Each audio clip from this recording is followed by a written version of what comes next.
My last sermon was on just giving thanks, and we looked at the story of Jesus healing the 10 lepers in Luke 17. Jesus was going through Samaria when 10 lepers from afar began to beg for mercy and healing.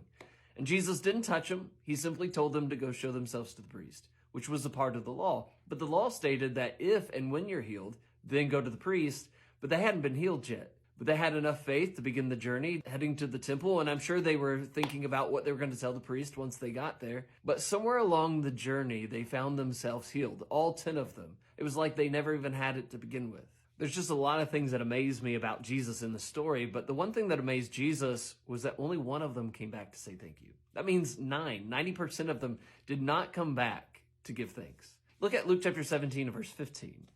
It says, and one of them, when he saw that he was healed, returned and with a loud voice glorified God and fell down on his face at his feet, giving him thanks. And he was a Samaritan. And so Jesus answered and said, we're not 10 cleansed, but where are the 9? You can almost hear the disappointment in Jesus' voice as he asks, where are the 9?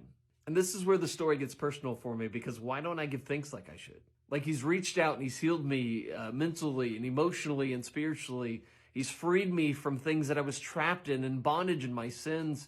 He's changed me in ways I never even thought that I could change. He's given me peace. He's given me rest. And yet I walk around like none of that even happened. Not to mention the fact that he's blessed me with so many physical blessings. Like this Thursday, many of us will drive in our functional cars to our destination. We'll be sitting with our families in our heated homes.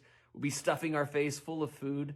And yet many people will be like the 9, and they'll just fail to give thanks to the one who gave all of those things. So let me share just 2 passages that help us become more like the one who came back and gave thanks to Jesus. In Ephesians 5, verse 20, he says, give thanks always for all things. Really, that verse is transformative if we just put it into practice. Continually stopping to considering our blessings and thinking about where they came from, and then actively stopping and communicating that to God. If I could just stop to say thank you to God, and I could just think more about him and be reminded that he is where all those things come from, it'll transform our outlook. It'll change the way we look at things. It'll change what we say, what we do. It'll change who we are.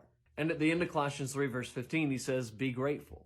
That's even tougher than saying it, isn't it? My parents taught me to say please and thank you. I'm okay at that. But this is about demonstrating it with our actions in our lives. That was the difference between the 1 and the 9, wasn't it? And so it's also about letting it become a part of who we are, letting it define us. You know, how do we respond to God's grace and God's mercy and God's blessings? By demonstrating that in our lives. And so let me hear your thoughts. Comment down below.